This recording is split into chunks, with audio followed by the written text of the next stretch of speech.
Essa é a aula 5. Isso. Então, pessoal, na aula passada, a gente parou nessa propriedade, tá? A gente estava falando sobre padronização na normal, em que se a gente começa com uma variável aleatória normal com média μ e variância sigma 2, e a gente transforma essa variável x em outra variável z, fazendo x menos μ dividido por sigma 2, por raiz de sigma 2, né? Ou seja, x menos μ sobre sigma, a gente tem uma variável aleatória normal 0,1, tá?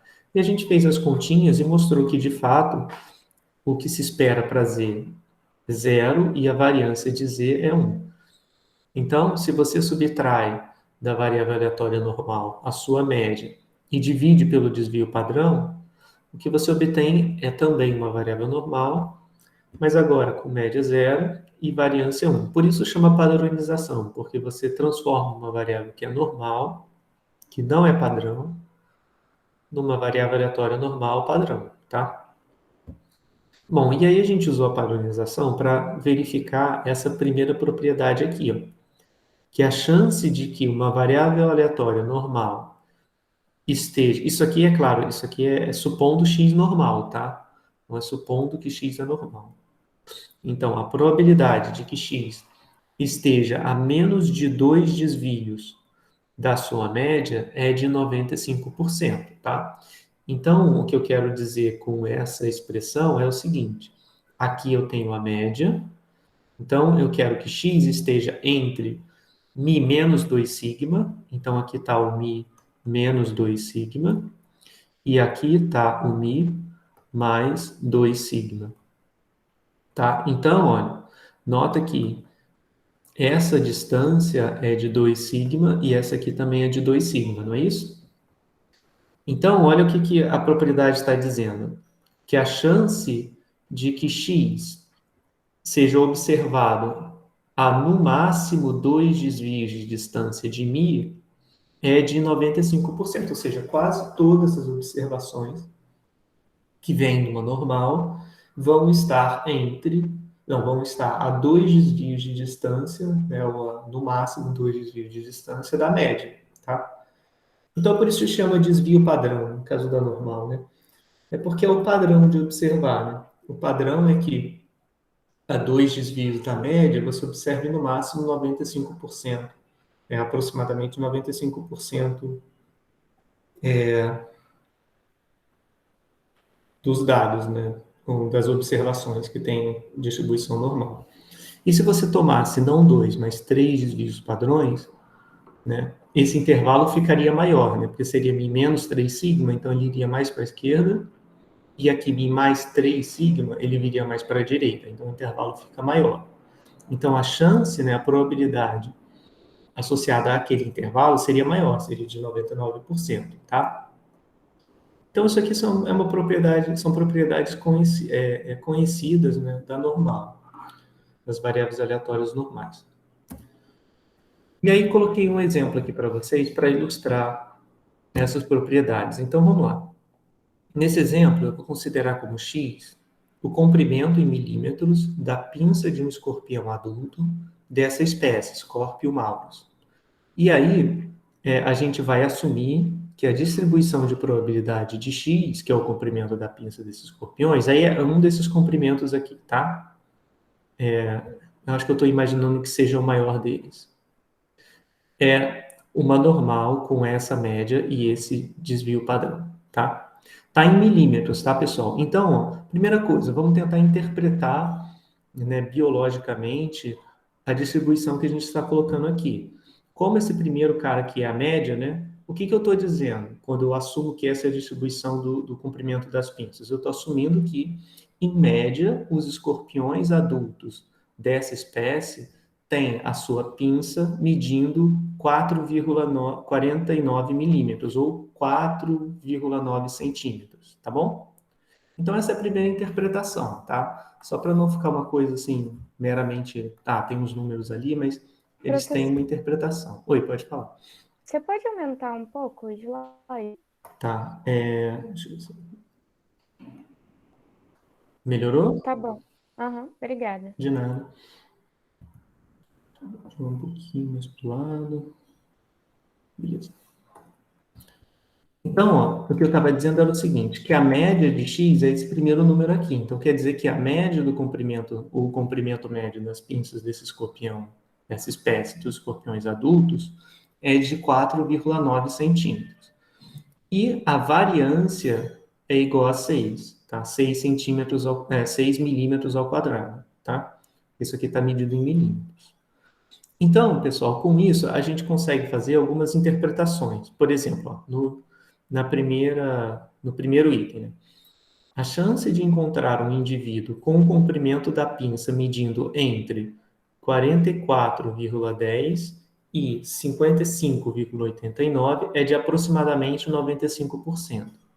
Então, vou colocar aqui aquela propriedade que me dizia o seguinte, ó. Se x tem distribuição normal μ sigma 2, então eu tinha que a probabilidade de x estar entre μ menos 2 sigma e μ mais 2 sigma era igual a 95%. E a probabilidade de que x esteja entre μ menos 3 sigma e μ mais 3 sigma é de 99%. Tá? Bom, então vamos ver o que é o sigma, né, nesse caso. Então aqui eu tinha x com distribuição normal, a média era 49 e a variância era igual a 6. Se a variância é igual a 6, qual é o desvio? SQRT de 6 é o desvio padrão. Vai dar 2,449. Então, eu vou colocar aqui, ó, o desvio padrão de x, que é o sigma, vale raiz de 6, que nesse caso é 2, quer dizer, nesse caso não, sempre é 2,449 alguma coisa, tá? Eu vou arredondar aqui para 3 casas e vou deixar assim, 2,449, tá? Então, pessoal, vamos lá. Na primeira afirmação que ele deu, ele está falando que a chance do comprimento estar entre 44,10 e 53,89 é de 95%, tá? Aproximadamente. Então, o que vai acontecer? Eu vou colocar aqui da onde que saiu isso, né? Saiu desse fato. 49 menos dois desvios. Quais são os dois desvios? 2 vezes raiz de 6, certo? Isso aqui é o mi menos 2 sigma, tá?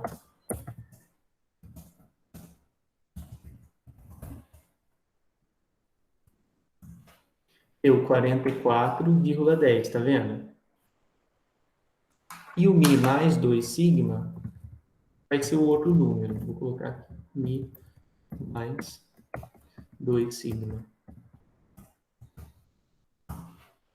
53,89, tá vendo? Na verdade, seria melhor arredondar para 53,90, tá? Então, pessoal, vê o que está acontecendo?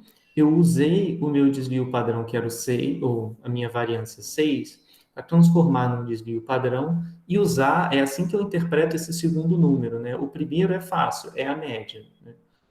O segundo, que é o desvio padrão, é uma coisa um pouco mais abstrata. Aí eu estou mostrando para vocês uma forma de interpretar, que é você usar essa regrinha dos 95%. Então, se você pegar dois desvios para a esquerda, dois desvios para a direita, você vai ter um intervalo de comprimentos que você espera encontrar dos escorpiões dessa espécie. Então, você espera que o comprimento das pinças varie entre 4,4 centímetros e 5,3 centímetros, tá? Só por essa informação aqui da normal que eu dei para vocês no início, tá? Mas, associado a esse intervalo, eu tenho 95% de probabilidade. E aí, no item 2, eu estou fazendo 3 desvios. Como é que eu sei? Porque eu estou falando que a probabilidade é de 99%. Então, ó, se eu pegar menos 3 desvios, mais 3 desvios, eu vou obter os 41,65 e os 56,34, tá vendo? Então, eu também sei, então, associado a esse intervalo, esse intervalo contém 95%, corresponde a 95% dos comprimentos observados das pinças. Se eu quiser uma confiabilidade maior, de, digamos, 99%, eu vou pegar 3 desvios, ao invés de pegar 2 desvios, tá? E se eu pegar 3, eu vou obter os valores de 41 milímetros e 56, tá? Então, praticamente todos os escorpiões adultos vão ter pinças entre 4,1 centímetros e entre 4,1 e 5,6, tá? Alguma dúvida, pessoal?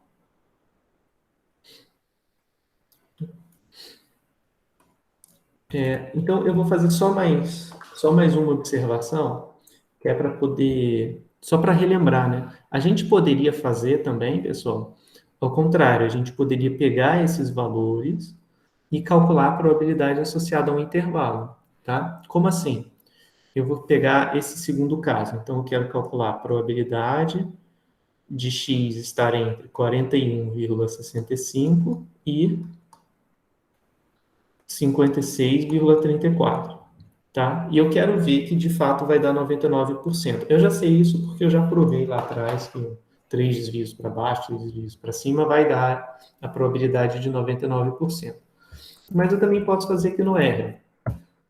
Lembra como é que é o comando? Eu vou fazer P enorme. O que eu tenho que fazer? Eu tenho que acumular até o maior valor. A gente já viu isso, né? Foi P enorme 56,34. Lembrando que no R a gente usa ponto ao invés de vírgula para separar decimal.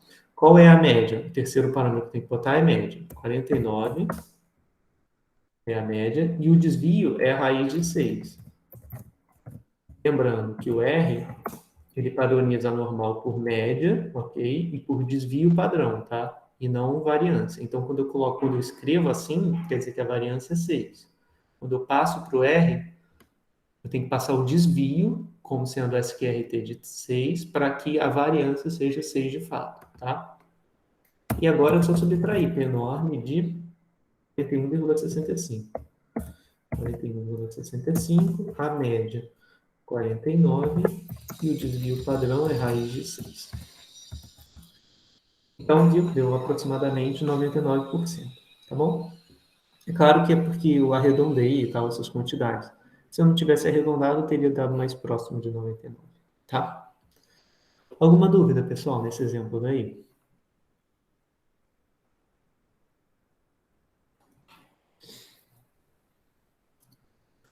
Não? Bom, beleza. É bem parecido mesmo, né, com o que a gente tinha visto já na aula passada, né, por cálculo de probabilidades envolvendo a normal entre dois valores. Deixa eu só ver se alguém mais entrou. Não, ninguém mais. Bom, pessoal, então, para a gente fechar, a gente vai falar agora um pouco, deixa eu só tirar um pouquinho do Zoom para poder ver o slide todo. Então, a gente vai falar um pouquinho sobre média e variância agora para variáveis contínuas, tá? Então, lembra que a gente já viu, né, média e variância de variáveis discretas, tá? Então, só para a gente lembrar aqui, né, se x é discreta, então, a gente já viu, né, que essa setinha significa se o que está antes, então o que está depois. Então, a gente lê, se x é discreta, então o valor esperado de x a gente tinha definido como o somatório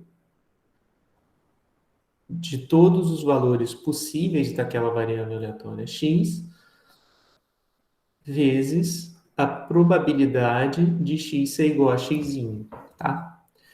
Mas isso é só para x discreta. Se x for contínua, eu não consigo fazer isso. Por que não? Porque lembra que quando a variável aleatória x é contínua, as probabilidades pontuais, né, a probabilidade de x ser igual a qualquer ponto é zero sempre? Não tem essa coisa que a princípio é meio aberração, né? Mas é o que acontece. Se x é normal, a probabilidade de x ser igual a zero é zero. A probabilidade de x igual a 1 é zero. X igual a 0,53, zero também. Então, se eu for usar essa definição para a variável que é contínua, vai dar problema, porque todas essas probabilidades vão ser zero, e aí a gente teria valor esperado de qualquer variável contínua sempre igual a zero, tá? Então, dá problema se eu definir assim. Então, eu preciso mudar a definição para utilizar integral, para definir o valor esperado. A gente não vai se preocupar, pessoal, em resolver as integrais, tá? Aqui eu vou dar todos os valores esperados contínuos, a gente vai ter a fórmula para eles e vai usar direto, tá? Para a gente não se preocupar em ficar fazendo conta. Mas eu só quero colocar aqui essa questão, tá?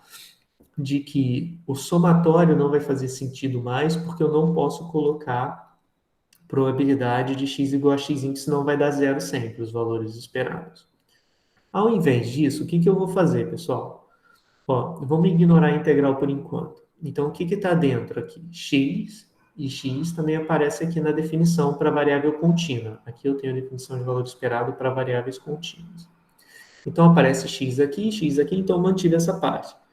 Ao invés de colocar a p de x igual a x, que é zero sempre, eu vou trocar isso pela densidade, né? Pela fx de x. Lembra o que era a densidade? A densidade é a curva, né? É aquela curva que te diz como calcular probabilidades na distribuição. Então, né, nota o que eu fiz. Eu substituí essa quantidade, que era a função de probabilidade, que é px de x, por fx de x. Né? Aí, pessoal, ao invés de colocar um somatório, né, porque somatório só está definido para quantidade de termos enumerável, tá? Então, não está definido para quantidade contínua. Então, eu troco por uma integral, tá? E a gente vai ver lá na frente a interpretação disso. Então, é só para explicar que a gente não pode simplesmente usar a fórmula de variável discreta para calcular a esperança de variável contínua, tá? Então, tem essa distinção. Bom, e a variância? A variância vai ser muito similar. Por quê? A gente já definiu lá atrás que a variância de x era o que se espera para o quadrado da distância entre x e a sua média, tá? De novo, variância é o que se espera para o quadrado da distância entre x e a sua média. E a gente viu que a gente podia escrever essa variância como e de x ao quadrado, onde o quadrado está dentro do valor esperado, e subtrair por e de x, que é a média, elevado ao quadrado com o quadrado do lado de fora do valor esperado, tá? Então, a única diferença é essa, né? Esse e de x é o e de x que aparece aqui, tá? Ou seja, calculado com integral. E o e de x ao quadrado fica sendo calculado como? Fica sendo calculado como e de x ao quadrado, sendo a integral de x ao quadrado vezes a densidade, tá? Então, é bem similar, né? O valor, se eu fosse escrever aqui, né, também para variáveis discretas, o valor esperado de x ao quadrado, a gente tinha visto que era bem similar, só que eu trocaria o x por x ao quadrado aqui. Aqui não, só aqui. Então, vai dar x2 e de x igual a x, tá? Bom, pessoal, então, isso tudo foi só para dizer que eu não posso usar as fórmulas de valor esperado e variância que valem para variável discreta, né? Eu não posso usar as definições que valem para discreta, no caso contínuo. Eu tenho que fazer essa adaptação e trocar os somatórios por integrais e trocar as probabilidades pontuais por densidade, tá? Mas a gente não vai se preocupar em, de fato, calcular essas quantidades aqui não, tá bom? A gente vai simplesmente usar as fórmulas do valor esperado e da variância que já são conhecidas para as distribuições que a gente vai tratar. Bom, antes disso, pessoal, a gente vai fazer algumas interpretações sobre média e variância. Então, a gente pode fazer uma analogia entre a média da variável aleatória e o centro de massa de um corpo, onde a densidade da massa, né, é a função de massa de probabilidade ou a função de densidade de probabilidade da variável. Como assim? Vamos pensar no seguinte. Aqui eu tenho uma variável aleatória x, e aqui eu tenho uma outra variável aleatória que eu vou chamar de y. Vamos olhar para x primeiro. X aqui, ele só pode assumir dois valores, o valor 0 e o valor 1. Então, essa variável x é binomial. Não, desculpa, é Bernoulli, tá? Não tem como. Se a variável só pode assumir dois valores e os valores são 0 e 1, essa variável é Bernoulli. Não tem nenhuma outra possibilidade, ela tem que ser Bernoulli. Então, ela vai ser Bernoulli com uma probabilidade de sucesso P. Então, pessoal, olha, a probabilidade de sucesso está colocada aqui, como sendo esse Pzinho. E a probabilidade de fracasso, que é o Q, às vezes a gente denota o fracasso por Q, tá? Mas como só tem sucesso e fracasso, o Q acaba sendo complementar do fracasso, tá? Então, o Q fica sendo 1 menos P. Aí, o que que acontece? Então, aqui eu posso imaginar, posso pegar a função de massa de probabilidade e pensar nela como se fosse uma barra, tá? Então, e fazer o gráfico, né? Então, aqui eu tenho os dois valores que a variável pode assumir, o 0 e o 1, né? E aqui eu tenho a probabilidade de sucesso P. Então, se eu marcar no zero, se eu imaginar que no ponto zero da barra eu tenho um objeto de massa Q, ou 1 menos P, e no ponto 1 da barra eu tenho um objeto de massa P, a média fica sendo o ponto onde eu vou colocar na barra o eixo de rotação de forma que essa barra fique em equilíbrio. Então, eu não tenho a barra tombando para a direita e também não tenho a barra tombando para a esquerda, tá? Então, essa é a interpretação física, né, digamos assim, do valor esperado. É o ponto onde você fixa um eixo de rotação, né, na função de probabilidade, na função massa de probabilidade ou densidade de probabilidade, no caso contínuo, aonde aquela barra ela não vai cair nem para um lado nem para o outro, tá? E no caso contínuo? No caso contínuo, pessoal, é análogo. Então, aqui eu tenho uma variável aleatória y, tá? Que ela tem essa densidade. Então, né, esse valor de P aqui, lembra que na Bernoulli ele era também o valor esperado de x. Aqui, pessoal, esse ponto, ele vai ser o valor esperado de y.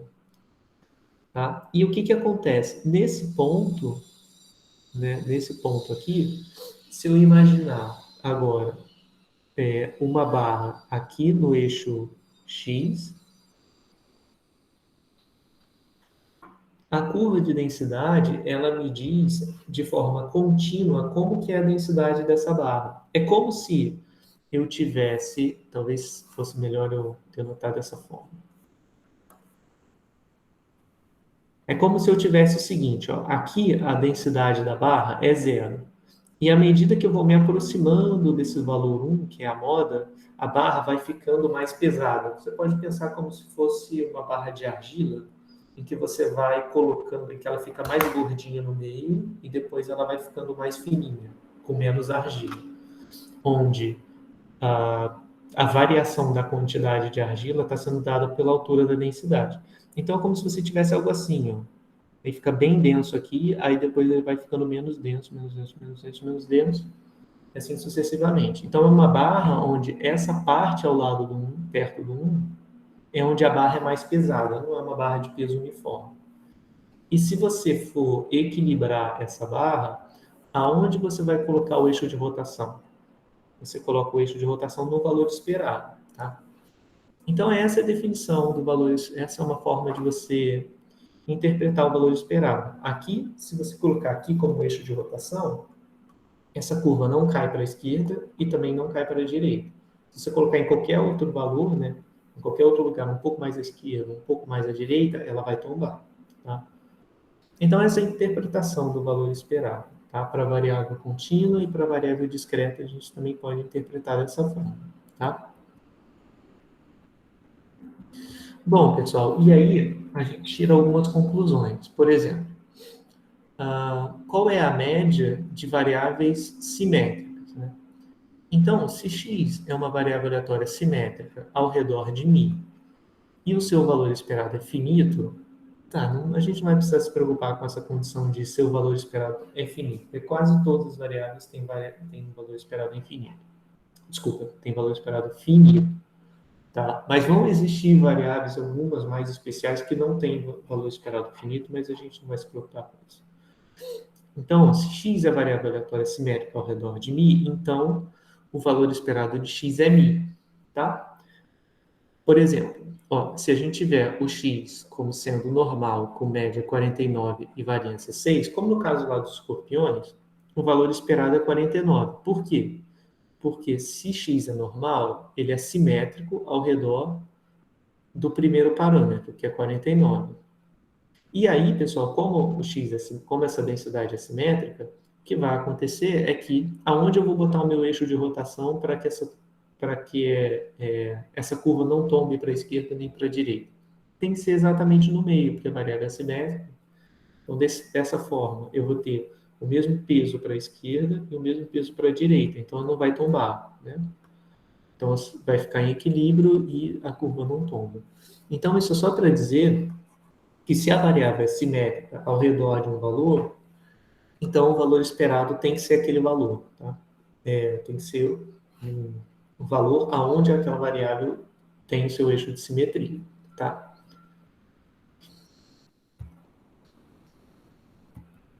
Bom, e aí vamos ver quem seria a média e a variância da uniforme, por exemplo. Tá? Agora a gente vai fazer o valor esperado e variância de algumas variáveis contínuas, tá? Então, se eu tiver x uniforme entre A e B, como é que é a densidade de x? A densidade de x é dada dessa forma. Para uniforme, né? Para uniforme entre A e B,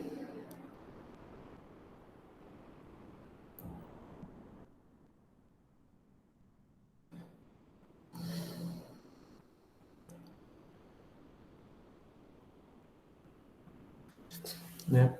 Para uniforme entre A e B, eu tenho isso. Qual é a altura, né? Que altura é essa? Onde a densidade é constante. Essa altura tem que ser 1 sobre B menos A. Por quê? Porque a área abaixo da densidade sempre tem que ser igual a 1. Ou seja, a área do retângulo tem que dar 1. Tá? Então, para isso, a área não é comprimento da base vezes a altura. Então, o comprimento da base é B menos A, vezes a altura tem que ser 1 sobre B menos A para que dê 1 a área. Tá? Então, como x é simétrica, dá uma olhada na densidade. Ela é simétrica, certo? Porque é constante, né? Então, a parte mais à esquerda vai ser igual à parte mais à direita. Então, ela é simétrica. Ela é simétrica ao redor de qual ponto? Ao redor do ponto médio, né? Do intervalo onde x está definido. Então, aqui eu estou dizendo x tem distribuição uniforme AB. Então, aqui eu tenho o ponto médio. Qual o ponto médio entre A e B? O ponto médio é a média dos dois valores. É A mais B sobre 2, tá? Então, ó, como esse ponto divide a curva ao meio, né, e a curva é simétrica, então o valor esperado de x, quando x é uniforme a b, o valor esperado é a mais b sobre 2, tá? Tudo bem, pessoal? Isso aqui saiu só pelo fato de ser variável simétrica, tá? Bom, e a variância? A variância de x, aí tem que fazer conta, tá? Teria que fazer aquelas integrais que eu mostrei lá anteriormente. Não é difícil fazer, é só integral de polinômio, tá? Mas a gente não vai se preocupar em fazer essa conta aqui, tá? Se vocês quiserem, podem fazer, não tem problema. Com o que vocês aprendem lá em cálculo, né? Vocês conseguem calcular essa variância e é até fácil, não é difícil não, tá? Mas um exercício de relembrar as coisas lá do cálculo, tá? Mas eu não vou fazer aqui com vocês. Então, a gente pode fazer a conta e chegar em variância de x, quando x é uniforme, sendo b menos a ao quadrado sobre 12, tá?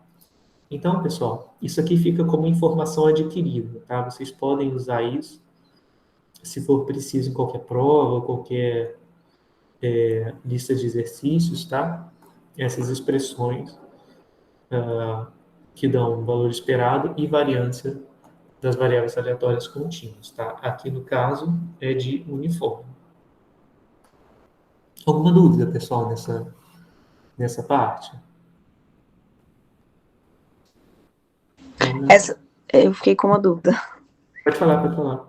Essa variância de x, então, só pode ser usado quando for uniforme. Exato, exato. Tá. Beleza? Mais alguma dúvida, pessoal?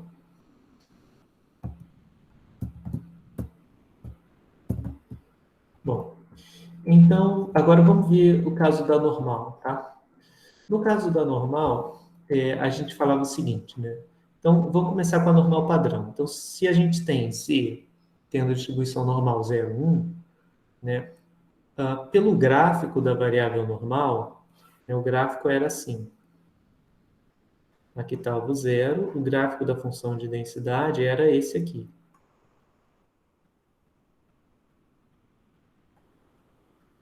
Tá? Como essa variável é simétrica ao redor do zero, o valor esperado era igual a zero. Tá? Então, lá no início, eu falava com vocês, a normal padrão tem valor esperado zero. E por isso a gente coloca o zero aqui como primeiro parâmetro, no caso da normal. A explicação é essa, pessoal, porque a densidade vai ser simétrica ao redor de zero, então o valor esperado vai ter que ser zero. Porque zero é o valor onde você coloca o eixo de rotação e essa curva não tomba para a esquerda nem para a direita. Tá? E a gente também pode fazer conta e verificar que a variância vai dar 1. Tá? Mas essa conta já é bem mais difícil, então não vamos fazer ela com vocês. Tá? Então, faz sentido, né? A gente estava chamando lá no início isso de normal padrão, porque tinha média zero, então esse era o valor esperado de z, e variância 1. Tá? E aqui a gente verifica que, de fato, essas coisas são verdade. Na normal padrão, a média é zero e a variância é 1. Sabendo disso, a gente também dizia o seguinte, né? Se x tem distribuição normal μ sigma 2, é porque esse primeiro parâmetro é o valor esperado de x e o segundo parâmetro era a variância de x, tá? Bom, e a gente pode, pessoal, fazer uma conta e deduzir que, de fato, isso é o valor esperado e isso é a variância de x a partir do valor esperado e da variância de z, tá? Vamos fazer isso só para a gente praticar um pouco a questão da linearidade. Então, olha, eu comecei com x tendo distribuição normal, μ e sigma 2.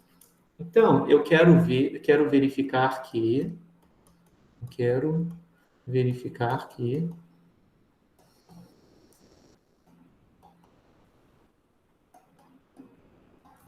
o valor esperado de x é μ e variância de x é igual a sigma 2, tá? Como é que a gente faz isso? Então, eu posso fazer isso a partir de z, né?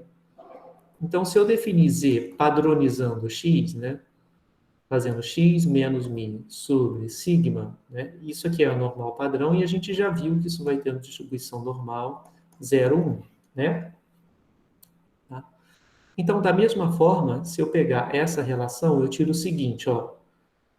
Se z é igual a x menos μ sobre sigma, então, se eu multiplicar por sigma dos dois lados, eu tenho sigma z igual a x menos μ. E se eu somar μ dos dois lados, eu tenho que μ mais sigma z é igual a x. Não é isso? Então, pessoal, o x fica sendo uma transformação de z. E aí? Bom, agora é fácil, né? Se eu quiser calcular o valor esperado de x, como é que eu posso fazer? O x não é igual a isso? Então, vai dar valor esperado de μ mais sigma z. E aí, a gente aprendeu que valor esperado de A mais BX é A mais B, valor esperado de X. Então, o valor esperado ele entra na variável aleatória, né? Quando eu tenho esse tipo de transformação, constante mais constante vezes a variável. Então, isso aqui vai dar mi mais sigma, valor esperado de Z. E quem era o valor esperado de Z? Bom, o valor esperado de Z é a primeira entrada, que a gente já viu no outro slide. Então, aqui é zero, porque o valor esperado de Z é zero. Então, vai dar mi. Então beleza, o valor esperado de x é mi. E a variância? A variância de x fica sendo variância, mas o x é mi mais sigma z.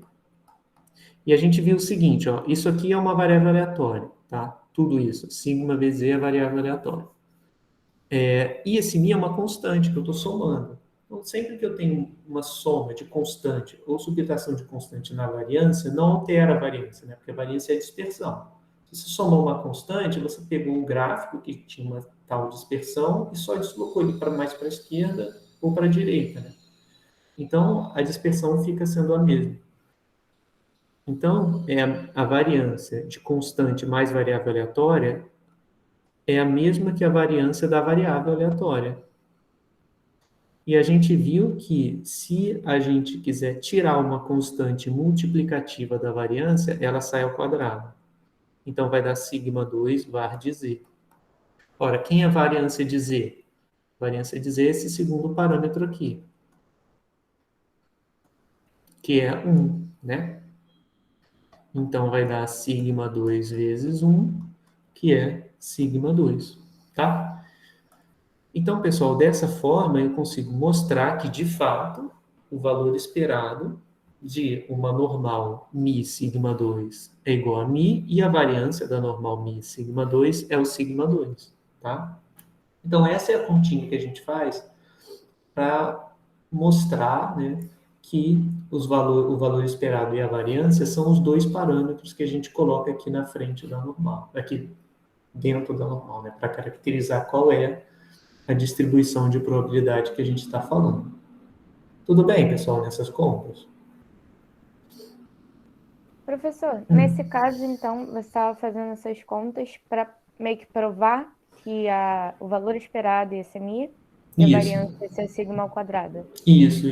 Mas aí, em algum momento, tipo, se tiver alguma questão, sendo x, aí o mal, né? E aí ia ser, tipo, sei lá, 6 e 8. Aí a gente vai cair alguma questão da gente ter que provar? Tipo, não.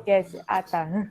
Não. Eu faço essas contas, pessoal, mas é para justificar mesmo, tá? Uhum. Para tentar não deixar muita coisa voando, né? Porque tem muita coisa na estatística que fica meio voando porque a gente não consegue mostrar, tipo, variância da uniformidade, mas é porque eu não quis fazer a conta.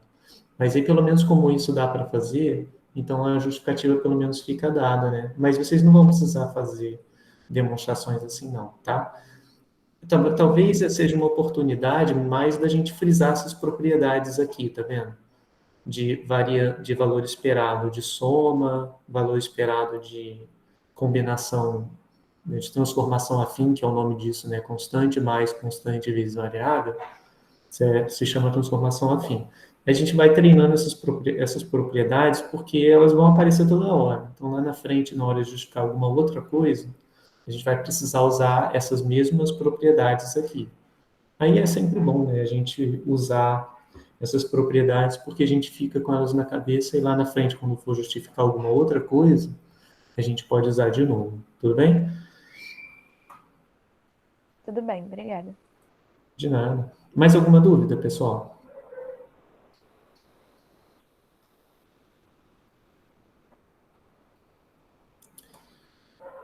Bom, então, vamos falar sobre o último assunto desse conjunto de slides, que são os quantis de probabilidade acumulada. Tá?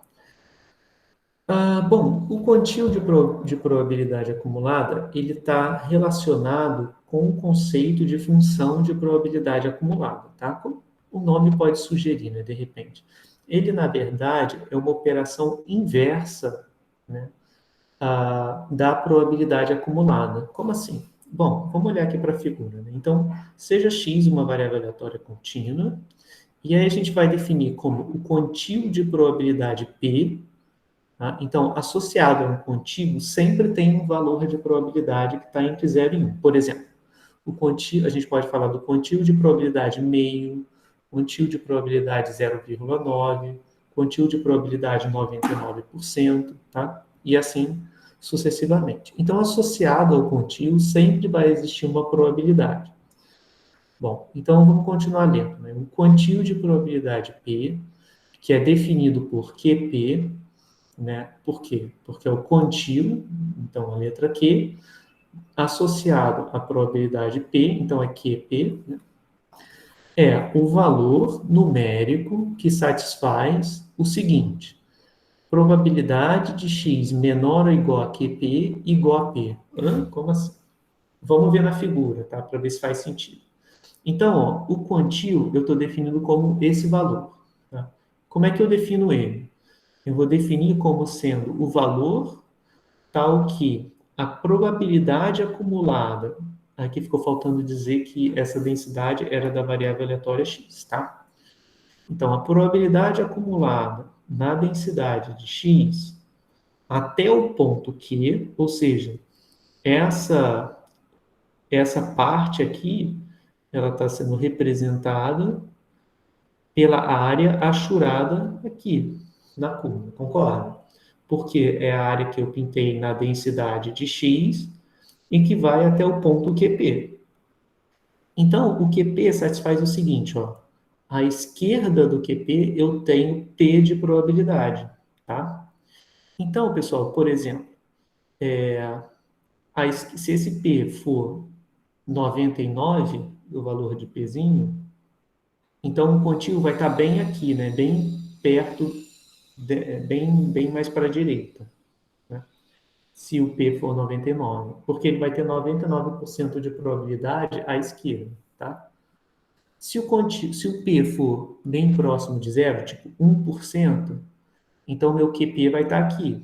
Por quê? Porque à esquerda dele eu vou ter 1%, tá?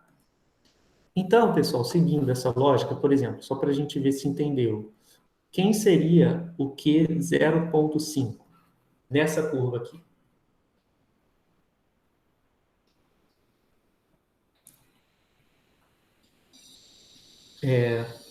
Vamos pensar um pouquinho, pessoal. Quem seria o Q 0,5? Eu tenho que deixar quanto de probabilidade à esquerda? Meio, né? Então seria esse valor, né? Seria. Ah, Não é beleza. isso? Tá. Que aqui, ó, como a figura ficou meio ruim de ver, né? Mas essa setinha aqui quer dizer que esse valor é o eixo. Então seria o zero, tá? Então, na normal padrão, né, que é essa curva aqui, o quantio 0,5 de 50% de probabilidade é o valor zero, né? É o valor onde está o eixo de simetria, tá? Vamos ver alguns exemplos para a gente poder calcular quantis com exemplos Professor, práticos. Oi, pode voltar ali rapidinho no claro, gráfico? claro. Eu pensei que pudesse ser um pouquinho antes do meio, porque seria. O 0,5 seria tipo a metade da área pintada ou da área total da curva? Ah, é da área total, da área total. Ah, Lembra que a tá. área total sempre é 1, né? Abaixo da curva. Ah, beleza, beleza. Tudo bem? Obrigado. De nada. É só porque aqui, ó, nessa figura, eu estava querendo representar o quantio de probabilidade P, para um P genérico. Então, eu marquei aqui onde está a probabilidade P, então é a parte que está pintada, e aí eu vou lá no extremo e vejo quem é o QP, né? Então, é sempre assim, para descobrir o QP, eu pinto a área abaixo da curva, começando no extremo esquerdo da curva, até acumular P de probabilidade. E aí eu vou lá no finalzinho, da onde eu pintei, no último ponto, onde eu pintei a curva, e esse ponto é que vai me dar o QP. Tudo bem? Beleza. Tá? Então, aqui o Q05, a gente pode pensar assim também, ó. Vou começar a pintar até acumular meio de probabilidade. Pronto, agora acumulei meio. Então, o valor mais ao extremo nessa região é o QP, que no caso aqui é o Q meio, tá? É outra forma também de pensar. Entendi. Bom, beleza. Vamos ver então alguns exemplos, pessoal, e a gente pode usar aqui no R para a gente frisar essa ideia, tá? Então, no exemplo 1, né, considere de novo o comprimento das pinças do escorpião adulto da espécie Scorpio maurus e considere que ele tem essa distribuição aqui, normal. Então, aqui eu vou fazer o exemplo 1.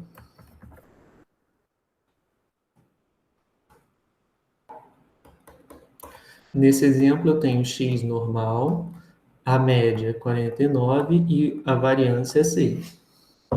Então, a pergunta é, qual o comprimento da pinça que separa os 2% maiores comprimentos na população?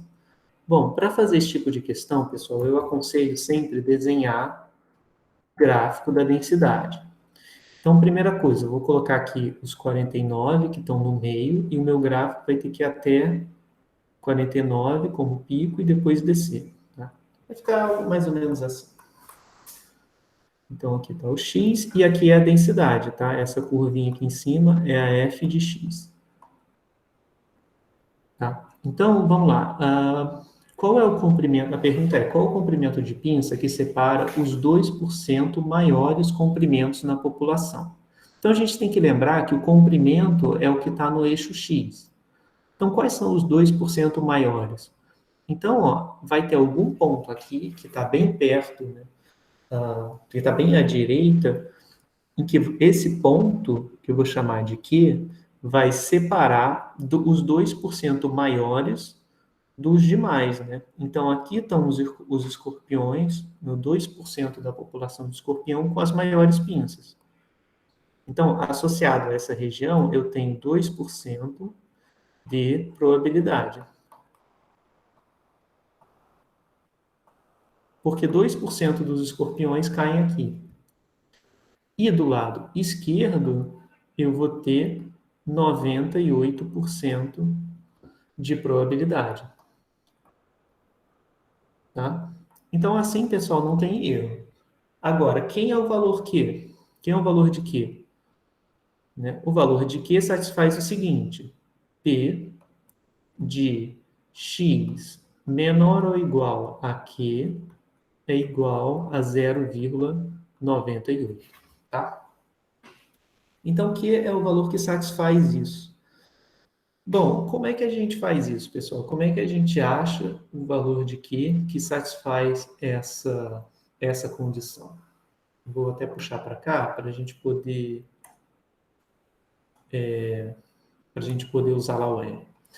Bom, a gente podia fazer tentativa e erro, tá? Como assim? A gente podia usar a função que a gente já conhece, que é o pnorm, e tentar coisas aqui até a gente achar esses 98%. Então, ó, a média é 49, o desvio é raiz de 6, e aqui eu posso tentar. Bom, eu sei que esses 98% estão à direita de 49, né? Eu vou tentar, sei lá, 55, vamos ver. Então, o pnorm de 55 vai me dar a probabilidade à esquerda do valor 55. Ó, deu 99%. É maior, né? Então, eu vou diminuir. Vamos tentar 54. 54, ele ficou um valor bom, perto de 98%. Tá? Que sorte, na segunda vez já achei um valor aproximadamente. Então, pessoal, fazendo desse jeito, eu chego que Q tem que ser aproximadamente igual a 54 milímetros. Tudo bem, pessoal? Alguma dúvida nisso? Eu meio que fiz de trás para frente, né? Eu testei alguns valores de Q e vi qual deles que deu aproximadamente 98%, tá? Mas, felizmente, a gente não precisa ficar fazendo tentativa e erro, até porque nem sempre a gente vai ter tanta sorte de achar um valor assim razoável logo de cara, fazendo poucas tentativas. Então, o R, ele tem uma série de funções para obtenção de contínuo, que são as funções Q e o nome da distribuição. Então, a gente já sabe, né, que no R, P norme calcula a probabilidade acumulada da normal, P binom calcula a probabilidade acumulada da binomial, P pós calcula a probabilidade acumulada da Poisson e assim sucessivamente. Então, não tem só essa P, né? A gente já viu que também tem a D, por exemplo, D binom é a probabilidade de x igual a x, onde x é binomial. D pós, desculpa, né? D de dado pós é a probabilidade de x igual a x, quando x é Poisson, tá? E assim sucessivamente.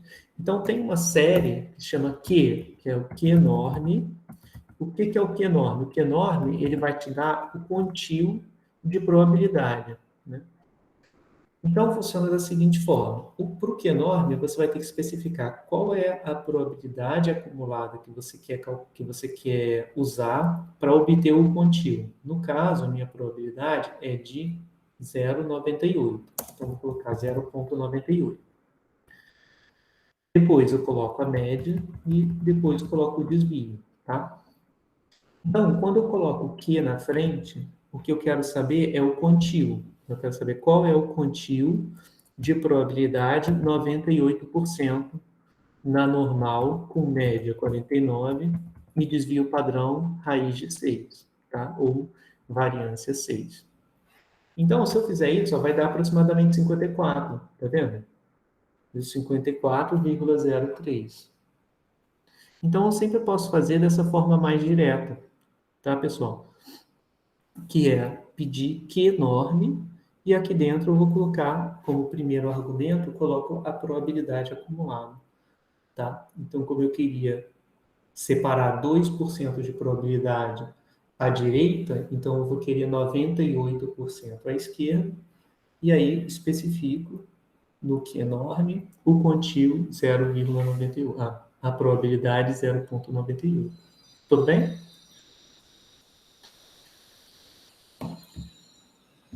Bom. Ô, professor, Ah, só para tentar entender rapidinho, quando você foi testando aleatoriamente, você foi tentando achar valores, então, que estavam dentro do quantio dessa parte aqui de 98%. Isso. Foi isso? Eu tentei Entendi. eu tentei chutar direto os valores de Q. Então, tentei Q igual a 55. Qual é a probabilidade acumulada à esquerda dele? Tem que ser aproximadamente 98%. Aí, quando eu joguei 55, deu 99. Aí eu falei, bom, então acumulou mais probabilidade do que eu queria. Eu queria 98. Então, eu vou diminuir esse valor. Quanto menor for o valor, menos probabilidade ele vai acumular, certo? Então, eu diminuí, tentei Aham. 54. Aí dei sorte, já deu certo. Se tivesse dado um valor bem menor, eu poderia testar, talvez, o valor do meio, né? 54,5. E ir fazendo assim, né? Daria bem mais trabalho. Tá? Entendi. Mais alguma dúvida, pessoal?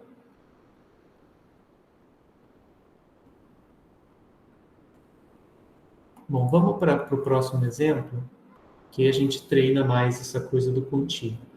Então, no exemplo 2 é bem parecido, tá? Aqui eu tenho, só que o que muda é a distribuição. Então, nesse exemplo 2,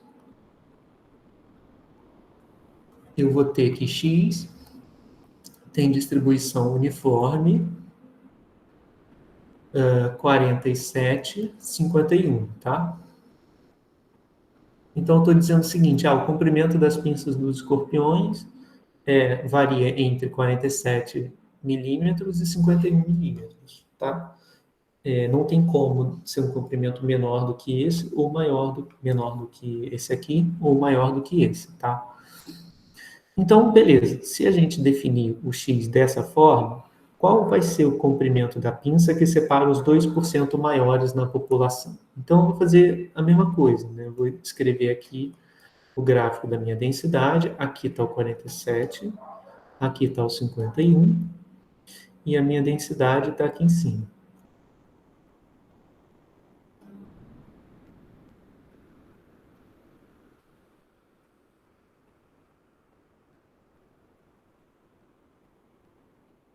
tá? Então, como é que eu faço isso? Bom, é bem parecido. Eu vou ter que deixar agora 2% de probabilidade à direita, né? Porque ele está falando qual o comprimento que separa os 2% maiores na população. Então, é porque aqui eu tenho que acumular 2%. Bom, se são 2% à direita, é porque são 98% à esquerda, tá? Aqui eu mantive o mesmo percentual, mas podia ser diferente, tá? Então, pessoal, como é que eu faço para descobrir os 90, qual é esse valor aqui, que é o valor do Q, 0,98? Então, eu preciso que 98% da barra, né, da uniforme esteja à esquerda, tá? Eu não preciso fazer no R, tá, pessoal? Eu posso fazer, mas eu não preciso, porque a variável é uniforme, né? Então, basta calcular 98% do comprimento desse intervalo aqui e somar com 47, tá? Então, a resposta seria a seguinte, ó, seria que 0,98 igual eu vou pegar 98%, ou seja, 0,98, do tamanho do intervalo, que é 51 menos 47, né? Esse é o tamanho do intervalo, então peguei 98% do intervalo, isso vai me dar esse comprimento aqui.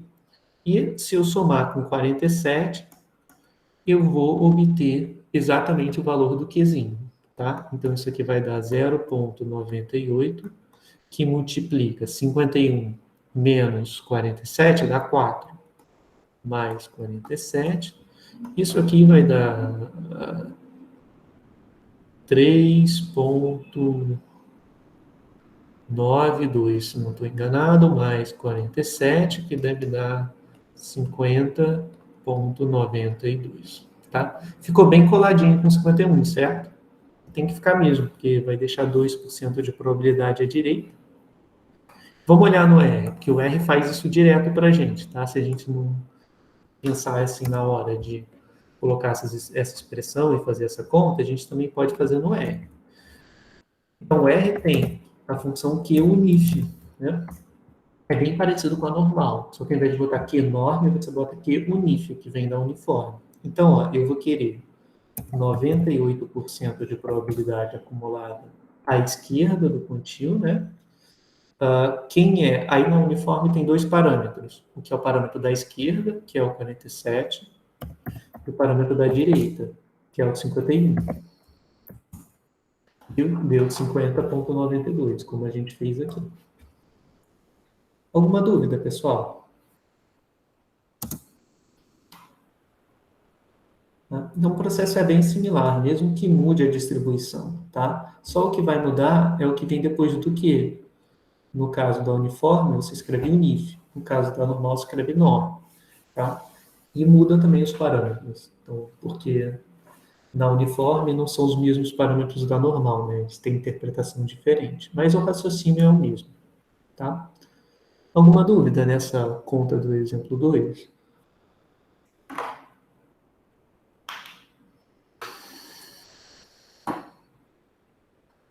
Não?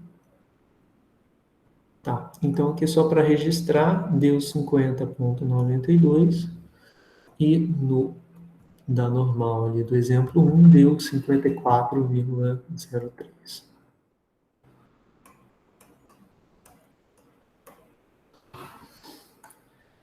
Bom, pessoal, então isso termina a parte de variáveis aleatórias contínuas e aí eu já posso começar. Então, com esse conteúdo, vocês já conseguem fazer todos os exercícios da lista, tá? Da lista 3 que eu coloquei lá no Aba. O prazo dela, eu acho que está para segunda-feira, se eu não me engano, tá? Então, já dá para fazer, tá? E é uma lista que eu acho que está mais reduzida do que as outras. Então, acho que vai ser tranquilo, tá? Mas qualquer dúvida é só mandar por e-mail. Então, vamos começar o conteúdo do nosso quinto, e na verdade eu não deveria chamar de aula, do nosso quinto tópico, né, digamos assim, que é vetores aleatórios. Tá? Bom, vetor aleatório nada mais é do que uma coleção de variáveis aleatórias sendo medida em conjunto, tá? Medida conjuntamente. E a gente vai ver mais precisamente o que isso significa e vai falar um pouquinho sobre independência entre variáveis aleatórias. Para isso, a gente precisa falar de vetores aleatórios. E também vai falar de soma de variáveis aleatórias independentes. Mas já preparando um pouco o terreno para falar de teorema central do limite na próxima aula, provavelmente. Então, vamos lá. Vamos falar um pouquinho primeiro sobre vetores aleatórios e a gente vai se concentrar no caso bidimensional. Então, o que é isso? É olhar duas características aleatórias em conjunto, tá? Então, seria o seguinte, eu teria uma variável aleatória x1 e uma outra variável aleatória x2, tá? Quando eu for olhar para as duas variáveis aleatórias em conjunto, eu tenho um vetor, tá? O vetor é isso, é um conjunto de observações numéricas, tá? Então, aqui, ou uma sequência, se a gente quiser pensar também, né, como sendo uma sequência de dois valores ordenados, né, e aleatórios. Então, aqui eu tenho um primeiro valor aleatório e um segundo valor aleatório. Então, pessoal, isso é importante porque em muitas ocasiões a gente vai querer estudar a relação entre múltiplas variáveis aleatórias no mesmo experimento.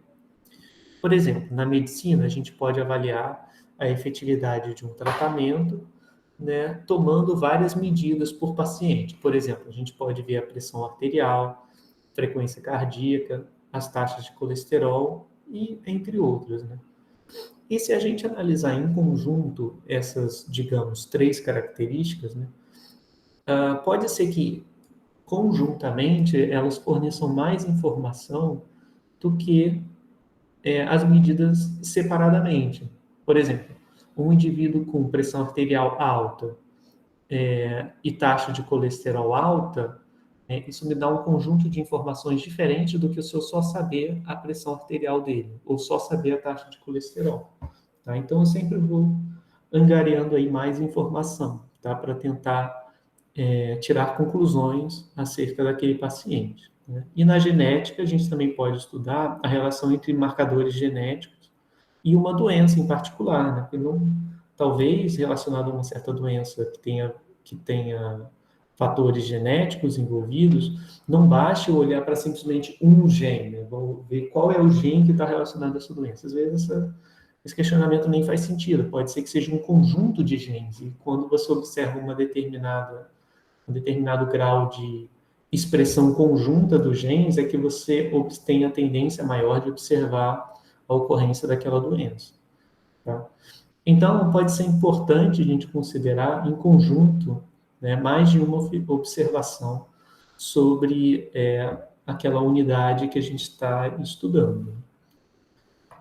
Então, vamos ver um exemplo aqui de distribuição conjunta para a gente entender mais precisamente, né, sobre o que a gente está falando. Então, a gente vai usar como motivação esse exemplo onde a gente vai olhar para a ausência ou a presença de uma anomalia cromossômica em função da idade de uma gestante, tá? Então, a gente considerou, isso aqui é um exemplo meramente didático, tá, pessoal? Então, eu nem sei como, é só uma historinha, tá? E coloquei uns valores aqui só para a gente poder ilustrar. Então, a gente considerou duas faixas de idade para gestantes. Então, aqui a gente considerou gestantes com idade entre 35 e 40, que já é uma idade relativamente avançada. E uma idade mais avançada ainda, que é de 40 para mais. Tá? Então, aqui talvez já seja considerado gravidez de risco, né? Acima de 40. Mas tudo bem. Então, suponha que as probabilidades conjuntas estejam expressas como na tabela 4. Então, aqui eu estou fazendo uma suposição de que, na teoria, as probabilidades associadas a cada classe estão definidas como nesse quadrinho aqui. Então, eu tenho duas características. Eu tenho a faixa de idade da gestante e a presença ou ausência de anomalia. Então, ó, são duas possibilidades para anomalia, presente e ausente, e 2 possibilidades para a faixa etária. Então, não estou olhando aqui para gestantes com menos de 35 anos, tá? Seria o ideal olhar, mas, enfim, é só um exemplo, tá? E aí, pessoal, eu tenho as medidas conjuntas das variáveis, que estão colocadas, né, nessa tabelinha 2x2 aqui mais interior, tá? Então, vou só ressaltá-la aqui, para a gente poder focar a nossa atenção nela. Então, o que significa essas entradas aqui, cada uma dessas 4 entradas? Bom, a primeira, que é o 0,03, ela representa o quê? Representa a probabilidade de ter uma mãe com idade entre 35 e 40 anos e que também apresente a anomalia com presente, né? Tipo, que também tenha a anomalia cromossômica, tá? Então, pessoal, associada a cada entrada, eu vou ter o que a gente chama de probabilidade conjunta, que é a probabilidade da interseção das 2 características. Então, se eu for olhar para essa casela aqui, então 0,45 seria a probabilidade de uma mãe na faixa etária de 35 a 40 anos sem a presença da anomalia. E assim sucessivamente. Então, esses valores internos são os valores das probabilidades da interseção entre as classes correspondentes, tá?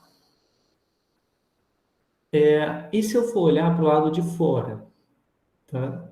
Para o que a gente chama de margem da tabela ou distribuição marginal. Por exemplo, se eu quiser a probabilidade da idade estar entre 35 e 40. Então, qual é a probabilidade da idade estar entre 35 e 40? É de 48%. Tá? Então, pessoal, aqui a gente teria 0,48, representa a probabilidade de estar entre 35 e 40. Aqui eu estou considerando como universo, tá?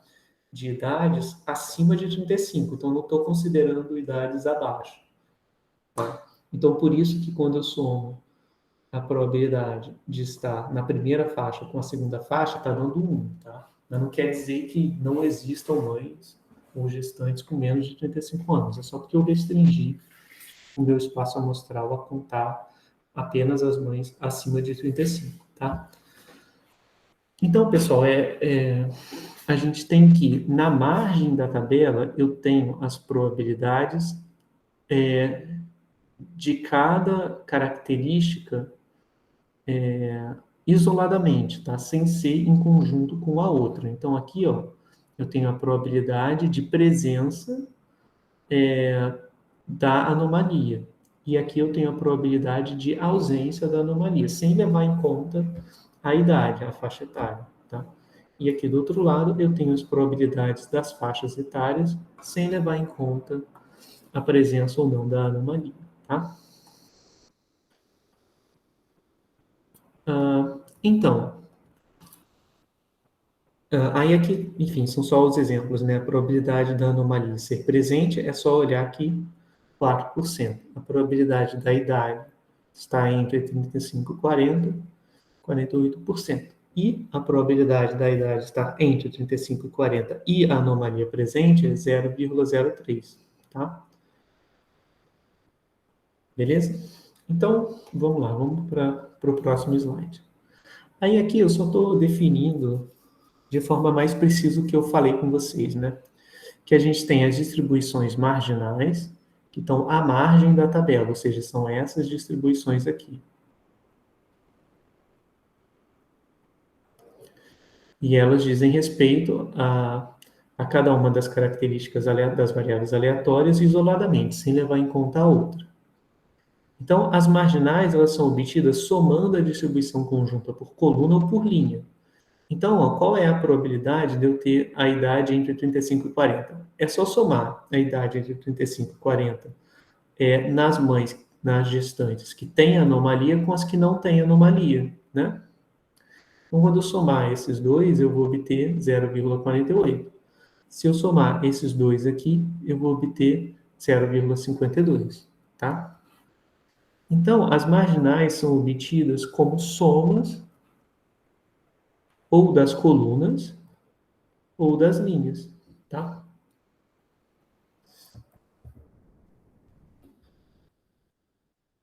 Então, bom, isso aqui justifica, né, essa idade, blá, blá, blá. Bom, então aqui... Caraca. Não entendi o que aconteceu. Mas tudo bem. Depois a gente vai voltar para essa tabelinha, tá, pessoal? E aí, uma questão que surge é a seguinte, né? Será que essas variáveis que eu estou olhando, faixa etária e presença da aberração cromossômica, são independentes? Então, vamos definir aqui o que significa duas variáveis aleatórias serem independentes. Lembra que a gente tinha definido que eram eventos independentes, né? A gente já sabia que se a gente teria dois eventos independentes, deixa eu usar aqui, a gente já viu que A e B são eventos independentes.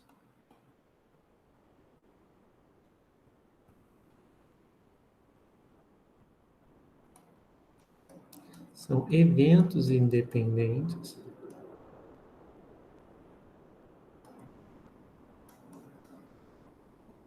Se P de A interseção B for igual a P de A vezes P de B, tá?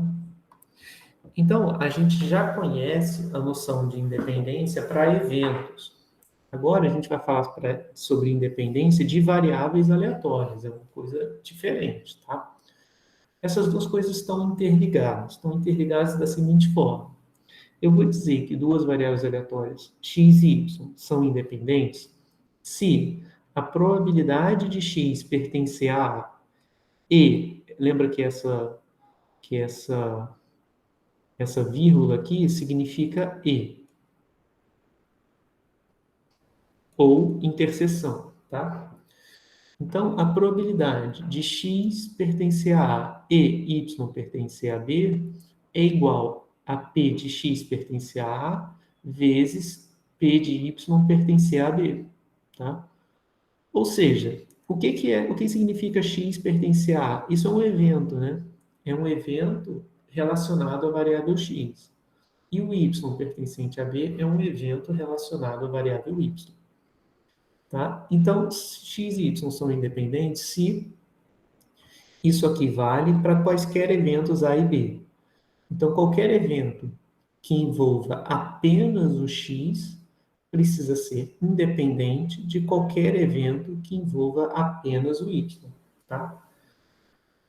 Então, é isso que a definição de variável aleatória independente me diz. Que duas variáveis aleatórias são independentes se, né, e é o que está escrito aqui nesse parágrafo, se qualquer evento envolvendo apenas o x for independente de qualquer evento envolvendo apenas o y. Tá?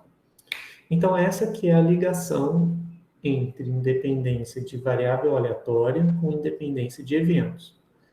Para que duas variáveis sejam independentes, todos os eventos que envolvem apenas a primeira variável aleatória precisam ser independentes de todos os eventos, ou de quaisquer eventos, que envolvam apenas a segunda variável aleatória. Tá? Então, a gente pode usar isso para investigar a independência entre duas características, né, entre duas variáveis aleatórias. Como é que isso fica no caso de variável discreta? Tá? Porque, vamos dar uma olhada aqui de novo na definição. Para a gente verificar que duas variáveis aleatórias são independentes, a gente vai precisar testar todos os eventos que envolvem x e todos que envolvem y. Isso é coisa demais, né, pessoal? Principalmente se eu tiver várias classes. Né? Aqui tudo bem. Nesse caso, eu tenho poucas. Né? Só tem duas classes e aqui só tem duas classes.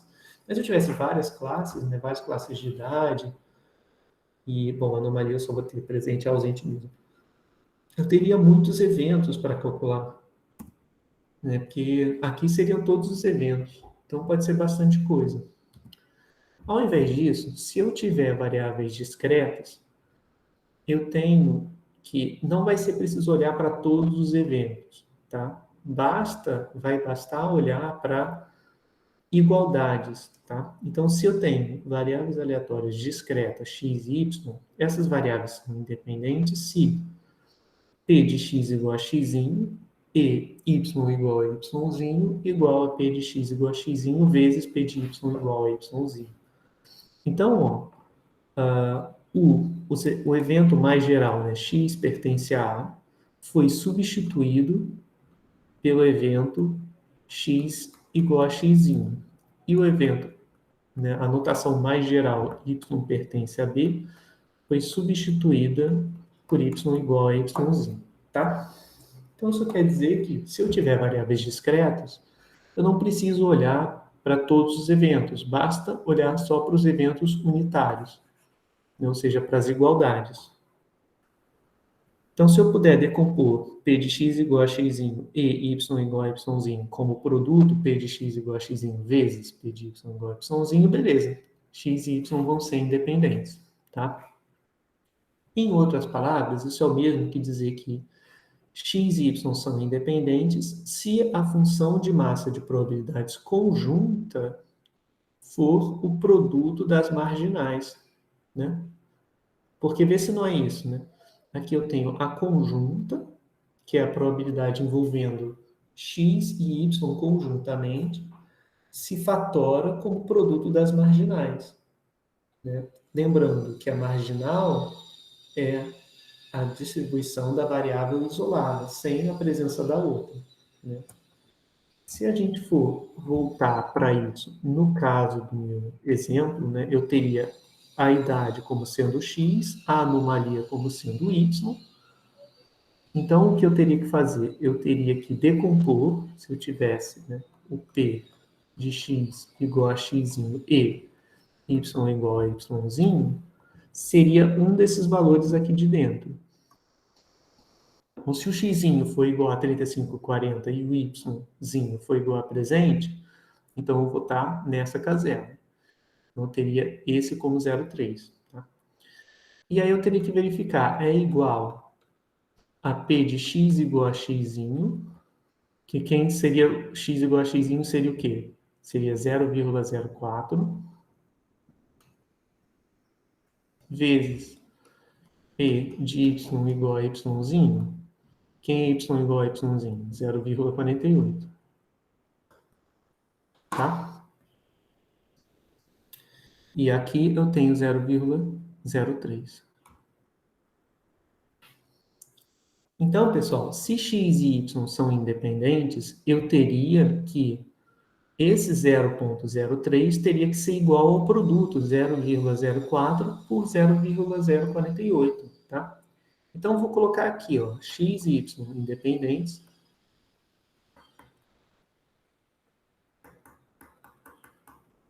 Se... Aí que eu vou colocar, né? 0,03 for igual a 0,04 vezes 0,48. Aí eu tenho que fazer para todas as combinações. Eu tenho que fazer para esse aqui também, tá? Tem que fazer também para esse. Então, vai ser esse aqui vezes esse aqui. 0,45 tem que ser igual a 0,48 vezes 0,96. O de baixo, né? 0,01 igual a 0,04 vezes 0,52. E, por fim, né, 0,51 tem que ser igual a 0,96 vezes 0,52, tá?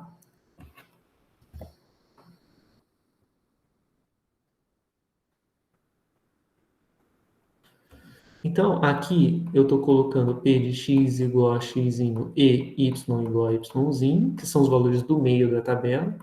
Aqui eu estou colocando x igual a x, e aqui eu estou colocando y igual a y. Tá? Então, isso aqui é uma pergunta, pessoal. É igual? É igual? É igual? É igual? Vamos ter que ver. Para ser independente, todos eles têm que ser iguais. Então, vamos fazer a conta aqui no R para verificar. 0,04 vezes 0,41. Ah, já deu diferente, tá vendo? Então, aqui deu 0,0192. Então, já falhou logo de cara, né? Eu não tenho a igualdade. Então, se eu pegar 0,03, não vai ser igual a 0,04 vezes 0,48. Só por isso aqui, por essa constatação, eu teria que x e y não são independentes. Tá?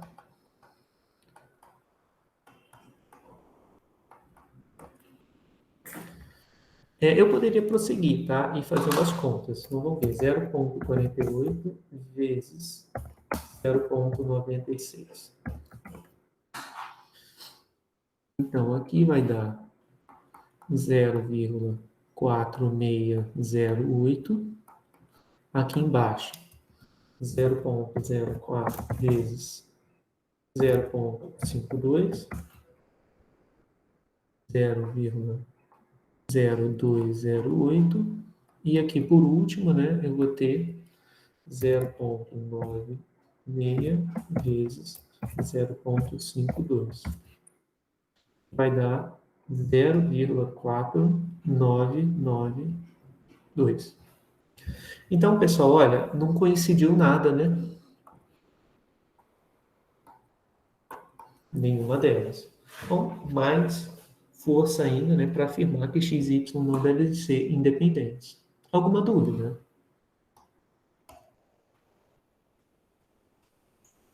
Aqui está dizendo que eu tenta com interrogação. Vocês ainda me escutam, pessoal? Que quando aparece interrogação aqui em cima, geralmente é porque eu não tenho conexão boa com a internet. Estão me escutando. Ah, beleza.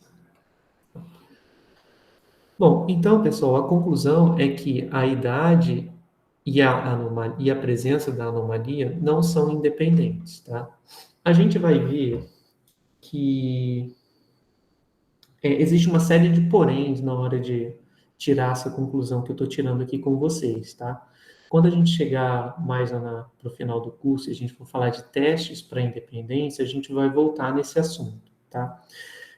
O que eu queria frisar aqui com vocês é o seguinte, é que se essa for a distribuição teórica, né, e populacional por trás dessa, como posso dizer? Se essa for a distribuição teórica de probabilidades conjuntas da idade e da anomalia, então as variáveis vão ser dependentes, tá? A idade e a anomalia vão ser dependentes. Mas na prática, pessoal, a gente não vai saber, a gente nunca vai poder dizer, né, a gente não vai poder achar essa distribuição teórica, porque a gente teria que olhar a população inteira, e mesmo assim, mesmo que a gente olhasse a população inteira, a gente só teria estimativas para essas probabilidades, né? Por exemplo, quando eu olho para a proporção de mães entre 35 e 40 ou mais de 40 anos, essas proporções aqui, elas não são as proporções da população, né? Enfim, a gente teria que olhar a proporção da população inteira, e pior ainda, a de presença e ausência do cromossomo. Então, como é que eu vou garantir, né? Mesmo que eu olhe a população inteira, eu tenho uma certa probabilidade de ter essa anomalia presente ou não, e essa probabilidade não vai bater com a proporção que eu olhar empiricamente, mesmo que eu olhasse na população inteira. Eu tenho uma proporção ali que vem lá da genética, lá da biologia, que é uma proporção teórica, mas que eu nunca observo, só vou poder estimar, mesmo que eu olhe a população inteira, eu vou ter uma estimativa da probabilidade de ter ou não essa anomalia, né, dividida por classe etária. Então, o o meu adendo que eu faço aqui é que quando a gente faz esse tipo de análise, a gente está supondo, e é uma suposição forte demais, e ela não é razoável, tá? Então, a gente está supondo que esses valores são literalmente as probabilidades de ter a mãe com a idade entre 35 e 40 e ter a anomalia presente, tá? Então, o que a gente vai fazer mais para o final do curso é a gente vai relaxar essa hipótese. Porque se a gente for usar essa hipótese, nunca as variáveis vão ser independentes, tá? Elas vão ser sempre dependentes, porque só não vai ser se coincidir certinho, né? Todos esses valores aqui derem iguaizinhos à probabilidade conjunta. Isso não vai acontecer nunca, tá? Então, a gente sempre concluiria que as distribuições são dependentes, tá? Desculpa, são dependentes umas das outras. Isso não é razoável, né? Não funciona ter uma metodologia que sempre diga que as variáveis são dependentes uma da outra. Então, quando a gente relaxar essa hipótese de que os valores que a gente coletou das probabilidades conjuntas e marginais são os valores populacionais teóricos, e a gente passar a aceitar que são estimativas dos valores teóricos, aí a coisa muda, né? Aí muda de papel, porque aí a gente vai estar assumindo que pequenas oscilações ao redor do que a gente espera, né? Ao redor do que é esperado na tabela, são razoáveis. Por exemplo, aqui, olha, eu teria que, o produto teria que dar 0,45, deu 0,46, está próximo, né? Aqui o produto teria que dar 0,51, se fosse independente. E o valor que eu observei foi bem próximo de 0,51, né? Onde eu observei mais diferença, talvez, foi aqui, nesses dois casos, tá? Em que aqui eu esperava 1%, eu obtive 2%, que era o dobro, e aqui eu esperava 3%, eu obtive aproximadamente 2%. Mas ainda assim não desvia muito. Então, lá na frente, quando a gente for voltar nesse exemplo, e for considerar o fato de que o que eu consigo são estimativas para as probabilidades conjuntas e não, de fato, os valores teóricos ali por trás, aí a gente vai olhar no sentido de quão próximos estão esses pares, né? 0,03, 0,01, 0,45, 0,46. Se os pares estiverem próximos o suficientes, a gente vai concluir que a gente tem evidências de que sejam independentes, as duas características, idade e anomalia. Se esses valores forem muito diferentes, a gente vai ter evidência de que a idade e a anomalia são características independentes, são características dependentes umas das outras, tá? Bom, era esse o parênteses que eu queria fazer com vocês, pessoal, até a gente, de fato, falar sobre esse relaxamento, né, nessa suposição, a coisa fica um pouquinho, talvez, nebulosa, né? Mas quando a gente chegar lá na frente, vou falar de testes de hipótese para testar essas conjecturas de independência, aí a gente vai voltar nesse exemplo e a gente vai ver que vai fazer bem mais sentido, tá bom? Então, era esse adendo que eu queria fazer na questão de independência, tá? Então, aqui eu só tinha um exemplo, tá? Para mostrar para vocês, que foi esse exemplo que eu fiz. Né? Para testar se era independente, eu calculei via conjunta e vi se era igual ao produto das marginais. Então, foi o que foi feito aqui, tá vendo? E eu vi que não é igual. Então, as variáveis devem ser independentes, devem ser dependentes, tá? Alguma dúvida, pessoal, nesse exemplo, nesse conceito de dependência?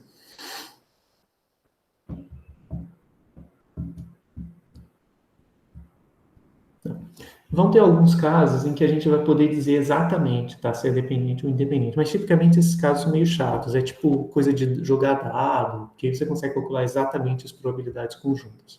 Mas fora isso, vai ser meio roubado a gente dizer, as variáveis são dependentes ou são independentes, né, as variáveis aleatórias. Dificilmente vão ser independentes, né? Na maioria das vezes vão ser dependentes, salvo casos em que a gente consiga de fato calcular essas probabilidades aqui. Por exemplo, dado, baralho, coisas assim.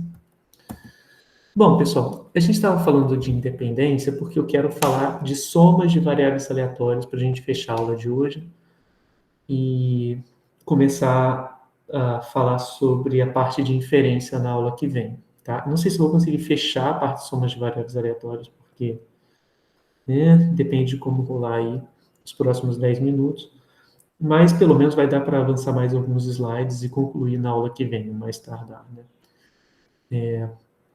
Então, pessoal, vamos falar um pouquinho sobre soma de variáveis aleatórias. E para falar de soma, a gente precisa falar de independência, tá? Para conseguir tirar alguns resultados. Então, pessoal, vamos lá. Se a gente tiver N variáveis aleatórias, então suponha agora que eu estou com diversas variáveis aleatórias aqui. Então, por exemplo, a primeira variável aleatória pode ser a presença ou não da aberração cromossômica para a primeira mãe. A segunda pode ser a presença ou não para a segunda mãe, e assim sucessivamente até a enésima mãe, digamos. Então, a gente pode definir a variável aleatória soma como Sn, e a gente pode definir como somatório de xi, aonde o i vai de 1 até n.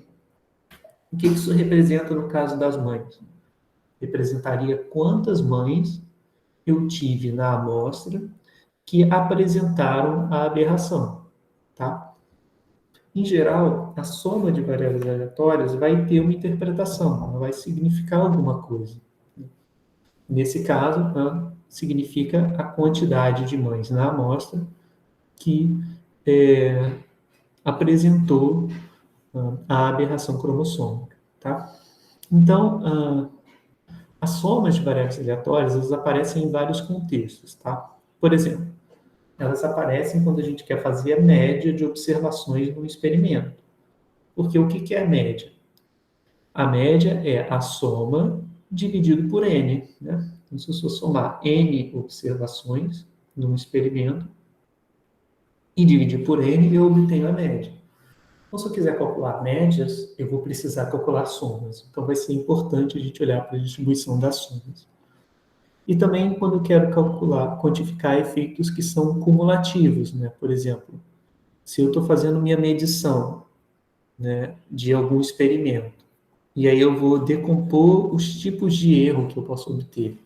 Por exemplo, eu posso obter erro na calibração do instrumento, eu posso obter erro a partir de não controlar a temperatura, ou então de ter diferentes níveis de umidade, né, ao longo das replicações. Então, quando eu somo esses erros, eu vou ter o erro total, que é o erro que eu não estou medindo, né, que não está entrando em conta, que não está sendo levado em conta pelo experimento. Então, também pode ser usado, né, para quantificar efeitos cumulativos.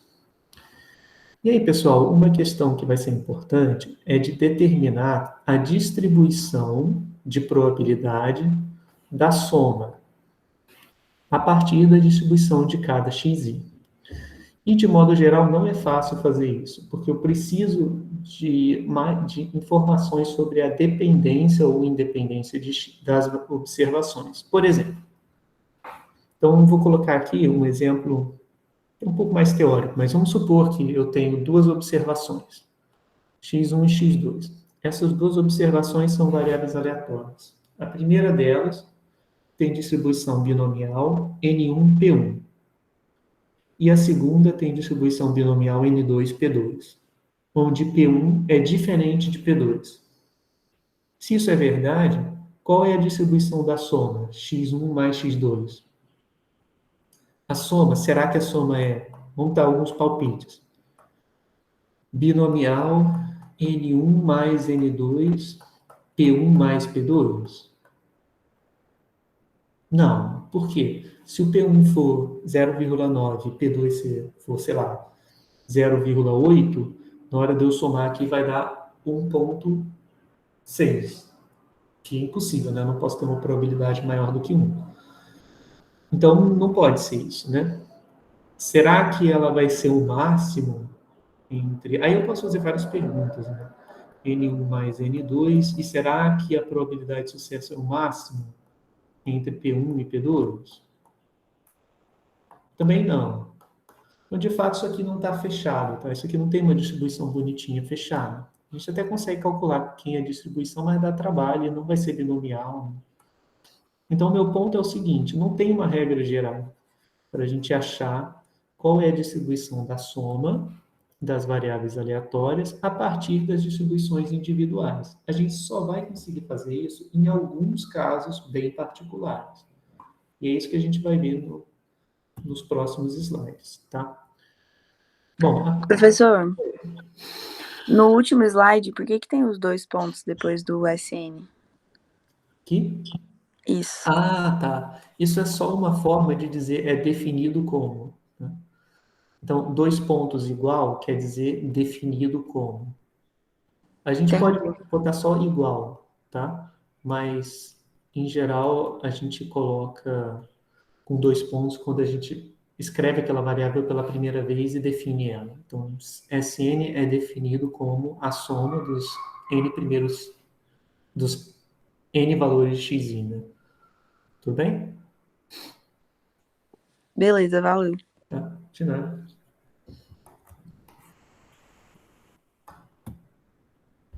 Bom, então vamos lá. O primeiro passo é a gente, ao invés de tentar descobrir quem é a distribuição inteira, né, do x1 mais x2, a gente pode olhar para algumas características específicas e ver se essas características a gente consegue descobrir, né? Porque a distribuição da variável aleatória, ela carrega toda a informação sobre aquela variável. Então, se eu sei que a distribuição de x1 é binomial, n1, p1, eu sei quem é o valor esperado de x1, vai dar n1 vezes p1. Eu sei quem é a variância, que é n1, p1, 1 menos p1. Eu sei quem é a probabilidade de x1 igual a zero, a probabilidade de x1 igual a n1. Então, eu sei muita informação, toda a informação probabilística sobre x, eu sei se eu souber a distribuição de x. Ao invés disso, eu posso ser um pouco mais humilde e falar assim, não quero procurar agora a distribuição toda da variável. Eu só quero saber, digamos, o valor esperado, ou a variância. Então a gente pode fazer o seguinte, se eu quisesse, no caso aqui do exemplo, né, x1 de distribuição binomial, n1, p1. E x2 tem distribuição binomial n2, p2. Se eu, ao invés de tentar descobrir a distribuição da soma, eu quiser saber só quem é o valor esperado, eu consigo fazer? Bom, a gente viu que o valor esperado da soma de variáveis aleatórias é a soma dos valores esperados. Então, eu consigo fazer.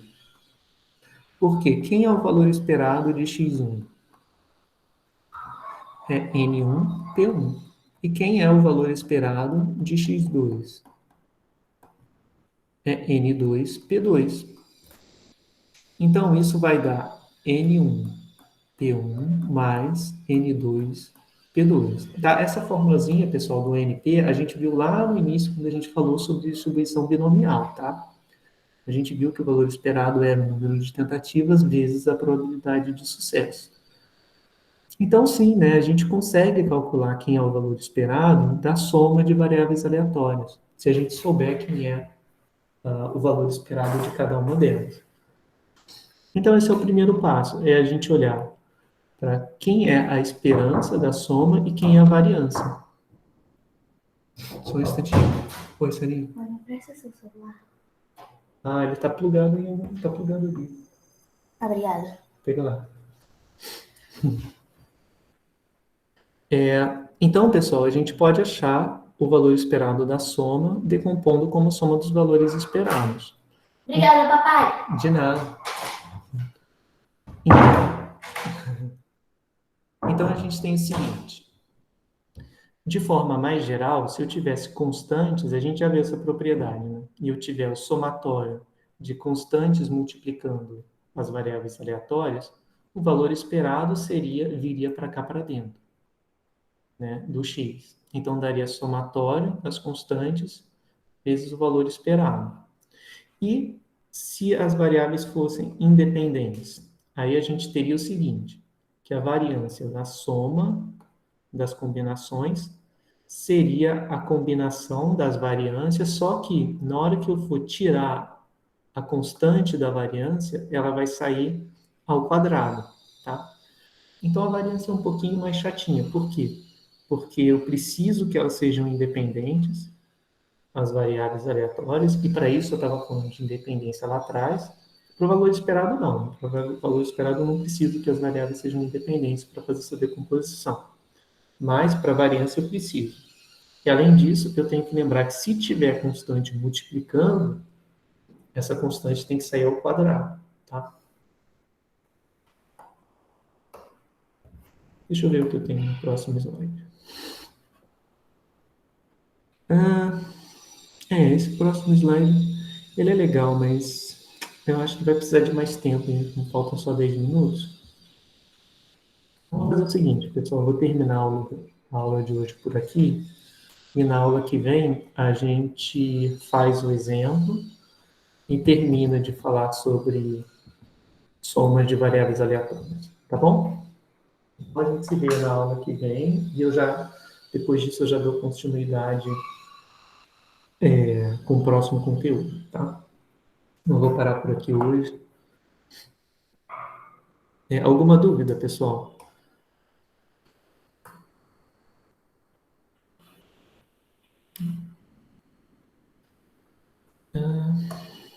Bom, então vou pausar aqui a apresentação e a gente se fala então amanhã, beleza?